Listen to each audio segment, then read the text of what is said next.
Welcome to the Shepherd Podcast. I'm your host. I'm Pastor Chris. Thank you for joining us for today's episode.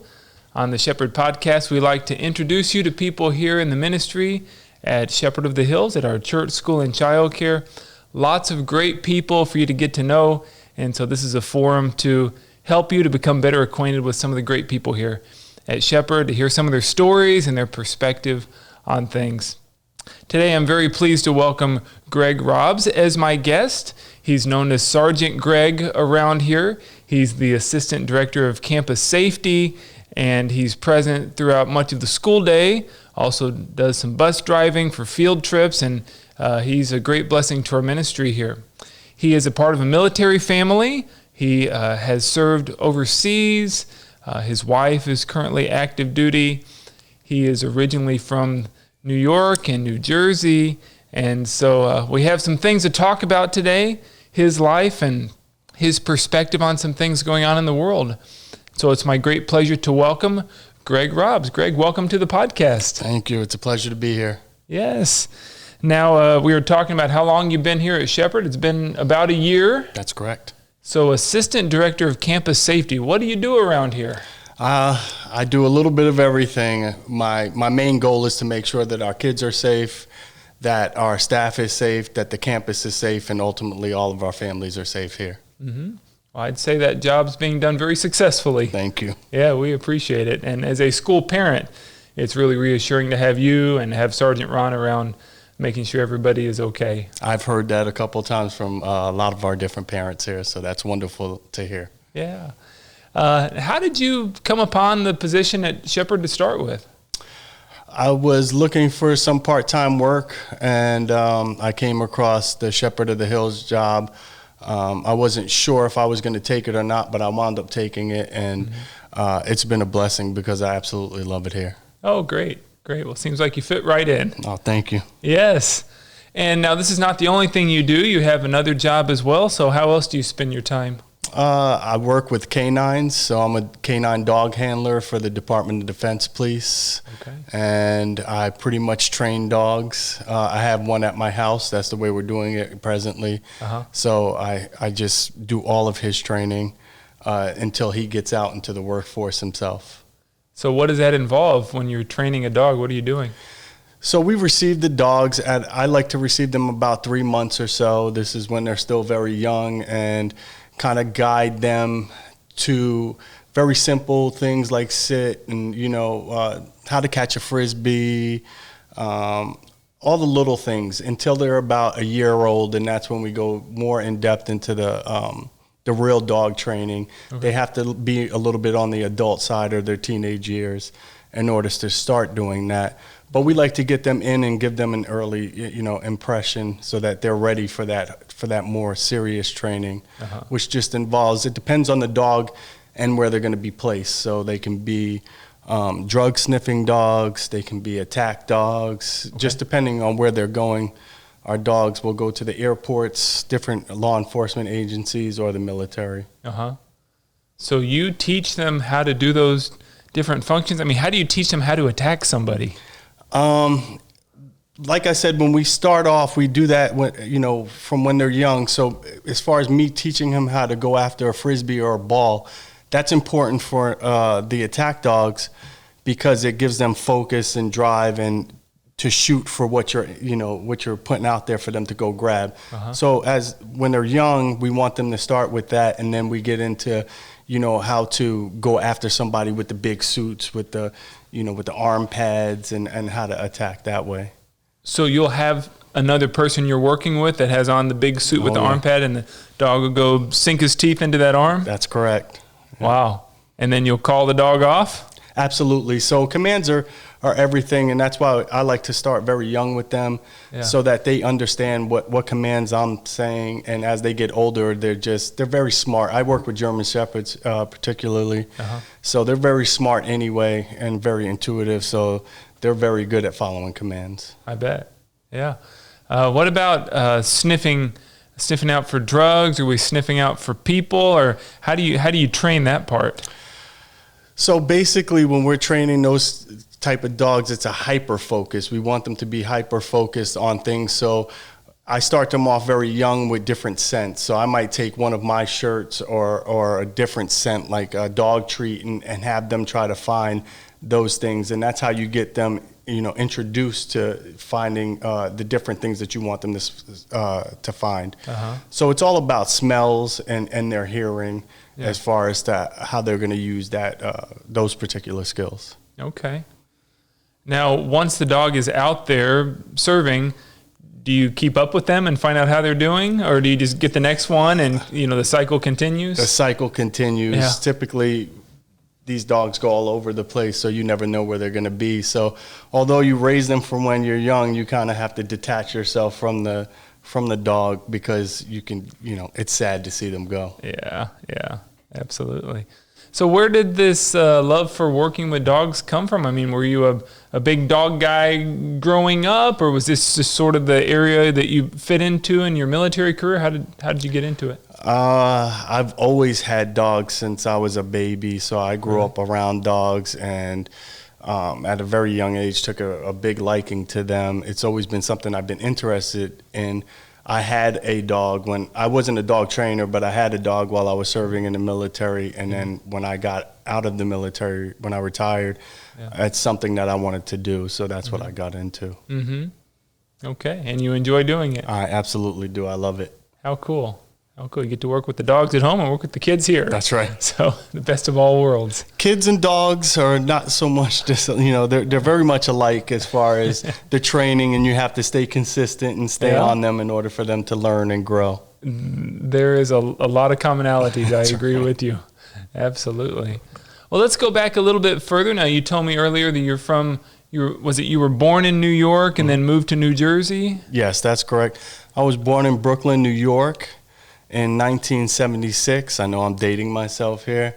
And I moved to New Jersey when I was about 7 years old, and then spent the rest of my teenage years and young years there. Okay. And how are New York and New Jersey different than Texas? Oh, the people in that section of the United States are a lot colder, not so nice, a little brash. And everybody in Texas, for the most part, is very friendly and welcoming. So I would say that's the biggest differences. Yeah. Well, the weather's better here, so it puts us in a better mood probably. Absolutely. A little more space to spread out too. That's right. Yeah. So in between growing up there and coming here, you have served in a lot of different places, I understand. That's correct, sir. I spent 20 years in the United States Marine Corps. When I first joined, I was very scared because they stationed me in Hawaii and I had never been that far away from home. I was excited and scared at the same time. And the next 20 years kind of went by in a flash, but I went a lot of different places. And some of those places? Oh, I've been all over Asia. I've been all over Europe, South America, Africa, the Middle East, of course. I've just been everywhere. In the Marine Corps, we sometimes, depending on what unit you're with, you get to go on ships with the Navy, and you get to travel around for about 6 to 8 months. So you do quite a bit of traveling and seeing different cultures and such. Wow. Are there any of the places that you went to that you particularly enjoyed and you think, oh, I'd go back there for pleasure? To be honest, I enjoyed every single place I went. I'm fascinated by culture and history, so everywhere I went was very unique unto itself and very special to me. I would go back to any one of those places that I've been. Really? So Absolutely. So you really enjoyed the ride, it sounds like. Absolutely. It was. There's a lot of tough times in the military, but that was some of the great things that I had the opportunity to do. Yeah. Well, let me say thank you for your 20 years of service and active duty to our country. Oh, my pleasure. Yes. Now, one of the things I've been really interested to talk to you about is what's going on in our world right now. So as we're filming this, things are really unraveling over in Afghanistan. And to this point, it's still pretty new. I haven't had a whole lot of time to talk to veterans of the war over there, but that was one of the places where you served, was at the war in Afghanistan, correct? That's correct, sir. Yeah. So I think that we could have done a better job in having a plan over in Afghanistan. It just seems like we've been pretty much loosey-goosey about how we've approached things. We put in a lot of hard work and many, many years over there, something like 20 years or so that we've been over there. And I think that we should have ultimately set up more of a footprint, what we would call a footprint, which means put a base there and keep units there so that we could secure the area. I think we pulled out hastily, and we shouldn't have done that because we left the people kind of high and dry. This is, of course, my opinion. Which I'm interested in. Right. Yeah. So we should have probably stayed there and just left a footprint like we've done in other places around the world. We've done it in Japan and Germany and many other places. So I think we should have done that there instead of just leaving the people because they're in a lot of peril right now. You're talking about the civilians, yes, the absolutely. Ordinary, regular people who are living there, just like, we're citizens here. Right. And we're talking about those people. And even people who helped us. There's a lot of people over there. I'll go so far as to say my wife was there about, I want to say a little over a year and a half ago. My wife was in Afghanistan, and she worked with a lot of those civilians whom worked for our government, helping us out to decipher different things and the language and the culture and things of that nature. Yeah. And she just presently got a phone call from one whose family is in peril over there and desperately wants to get out. And those are the type of people that I'm talking about, as well as the other civilians who are there. But we had people who actually, helped us out when we needed them, and it just seems like we kind of left them high and dry. And that's something that hurts because we got to know those people, even myself working with a lot of the people over there. Yeah. We always would have an interpreter with us, and we just kind of left them there and kind of hastily, got out of there. So you were interacting with the Afghan people yourself personally? Oh, absolutely. What people may not know is that a lot of the times when you're working on a base overseas, whether it be Iraq, Afghanistan, or any of the other bases that we have around the world, is that those people work on our bases. They might work in our chow halls where we eat. They might work in the different facilities that, the gyms and the little stores and the places where we go shop. They work all over the base. Really? So you do build a big rapport. And even out in town, so outside of a lot of the bases, they'll have different setups where they have tents and food and stuff right outside the base, and you would go out there and you get to know those people quite well, and they're just like everybody else. Yeah. So so it hurts a little bit to see them in peril like that. Yeah. Because by and large, they're all very good people. Sure. Now you also served in Iraq, right? That's correct, sir. Can you compare both of those situations? How, for you and your service, how were they similar and how were they different in terms of how they were organized, what the culture was like on the base, and with the operations that you were doing? The people are different because they're from two different places. Right. The terrain is different. Iraq is very flat, and Afghanistan has got a lot of mountains and stuff like that. So it's different in that way. The temperatures are a little bit different. It gets a little bit colder, I'd say, in Afghanistan than it does Iraq. But similar kind of circumstances. I think our withdrawal from there was a little bit better because we gave them time to be set up as an actual, country. And Afghanistan, they weren't ready for what they were going to have to deal with. And Iraq, I think, was a little bit better suited. Yeah. But Afghanistan, we were there for 20 years. How were we not ready after 2 decades? When we decided to go into Afghanistan, has been going through this with different people. The Russians were there before we were, and exactly. They've been in constant war for a very, very long time and have never really had the opportunity to be stable. Mm-hmm. So I think it would take a long time and, us to really be there. That's why I said we shouldn't have left. We should have probably stayed there because they were ill-suited to take the reins for themselves. Yeah. Now you mentioned, there's precedent, let's say Germany, Japan, mm-hmm. Where we still have a presence there militarily. Why do you think that precedent wasn't followed in this case to retain a presence there? I'm not sure. You never know who's pulling the strings or who's behind what. As far as those things go, there could be interest all over the place as far as that's concerned.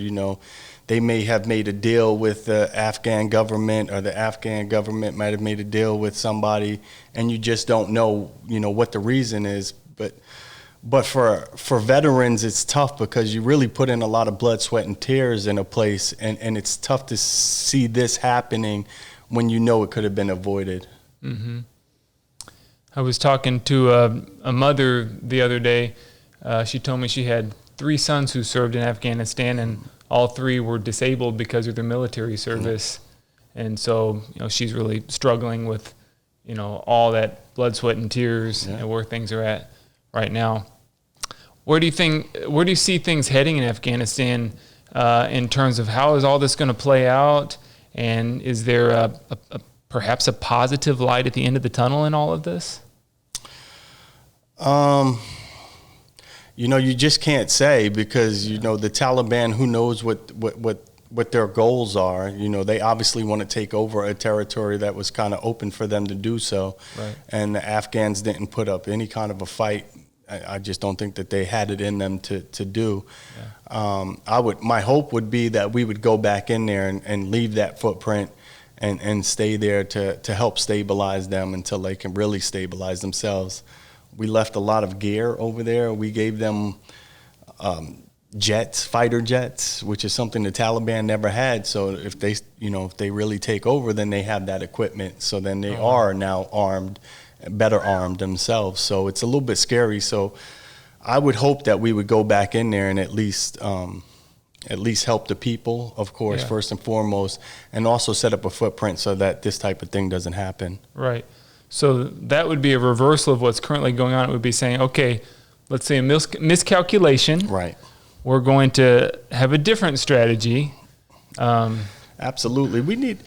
We have to do things right. We need to own our mistakes, and we're going to make them. We're only human, and so is our government.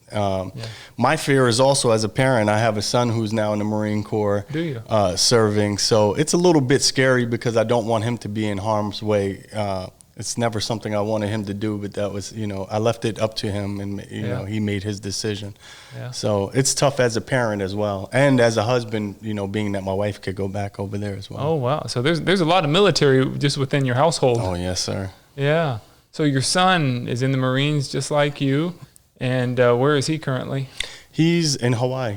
He's in Hawaii. Where you started out? I have some connections, so I kind of got him put over there. Yeah. Because I enjoyed it, and I thought that he would too. Yeah. Well, tell us a little more about your family then. You mentioned your wife. What is her particular function? What does she do? She works over at the NSA. She's in the intelligence field in the Army. So that's what she does. Uh-huh. We have 2 younger children who one is about to be 8 on the 29th of this month, and our daughter is 6 years old. Uh-huh. So, and then I have my 22-year-old son. So those are the 3 children that I have and my wife. Yeah, yeah. Now, you mentioned you really didn't want your son to go into the military. Can you tell a little bit more about your feelings on that? I went through a lot in my military career, good and bad. Yeah. And you never want to put your family in harm's way, and that can be something that he has to go through. Yeah. But I also felt that he could make his own decision and live the life that he wanted to live. So I was always open to him doing that. It's just I would have preferred him go a different route. Yeah. Well, I think a lot of that is probably he watched your example and admired what you've done with your life and wanted to follow in Dad's footsteps. I would think so, yeah. Or else I don't think he would have came up with that on his own. But yeah, that's what he did, and I was proud of him for doing that, or at least making a decision to do something. Yeah, well, prayerfully he'll stay out of harm's way and be able to serve our country well. Yes, sir. Yeah. Well, would love to just learn a little more about you. We were talking about your faith background, and you mentioned that when you were serving in the military, you were, I believe you called a Eucharistic minister, That's where correct. You were able to represent the clergy and bring a message to people. Can you tell us a little bit more about your own faith background and how you've been able to do things related to your faith?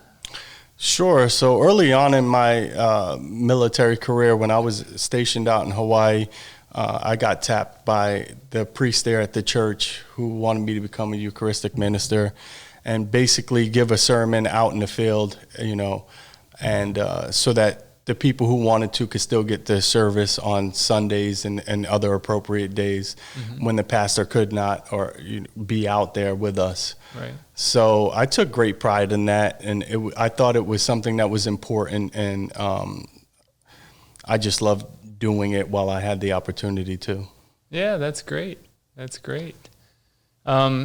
Your own faith, how has it helped you in some of the perhaps more perilous times in your own career? Have you leaned on your faith in those moments, and what was that like for you? I lean on my faith all the time. Yeah.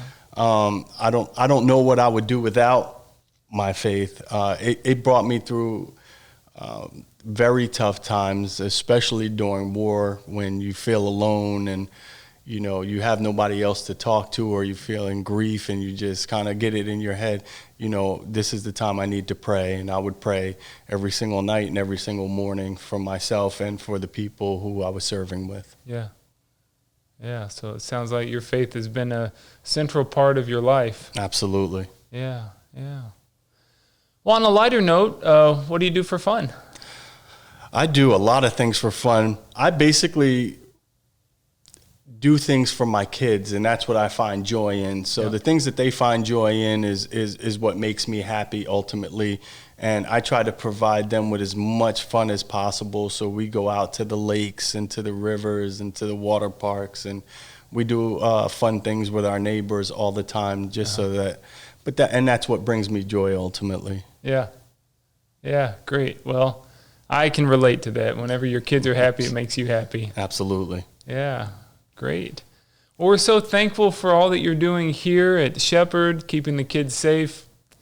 On behalf of everybody who's watching, we're also thankful for your service to our country. And I really appreciate you sharing some of your insights on the current situation. From your perspective, it's just very interesting. You have a lot of credibility to speak on these matters. And so I appreciate you being willing to offer your viewpoint. It was my pleasure. I'm glad to be here. If you don't already know me, please feel free to come up and introduce yourself to me. I'd love to meet everybody. Great. Well, thank you. Thank you so much, Sergeant Greg, for your time today on the podcast. Thank you for having me. You're welcome. And thank you so much for watching and listening today. It was a fascinating conversation, and I thank you for being a part of it.